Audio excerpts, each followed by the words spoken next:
बाजी मरियम ने ऐसी देग में हाथ डाल रखा है जिस देग में कुछ है ही नहीं। बिल्कुल साफ सुथरी देग है, धोई हुई है, नाई ने अच्छी तरह से धो के कुछ पकाने के लिए रखी हुई है।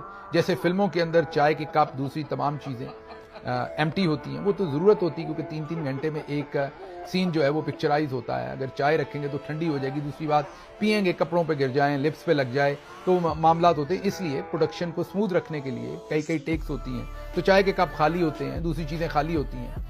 अब बाजी ने पता नहीं कहां से सीख लिया, बाजी को लगता है क्योंकि मैं भी फिल्मों की हीरोइन हूं तो मेरी चीजें भी खाली होनी चाहिए। अब बाजी ने सलाब जदगान को चावल या कोई चीज डाल के देनी थी और वो देग खाली है। आप खुद देख लीजिए 3:20 बाजी की एप्पल वॉच पर हो रहे हैं जब वो खाली देग के अंदर हाथ डालकर, ये हालात हैं शरीफ खानदान के। उधर फील्ड मार्शल के जो हालात आपने देख लिए हैं कि वो जो आपको बड़े ताकतवर तने हुए और बस हाफिज जी तुन के रखो, वो आजकल सांस भी नहीं ले पा रहे। उनको इतना फिक्र है कि मेरी एक्सटेंशन ना खत्म हो जाए कि वो उतर ही नहीं रहे किसी जहाज से।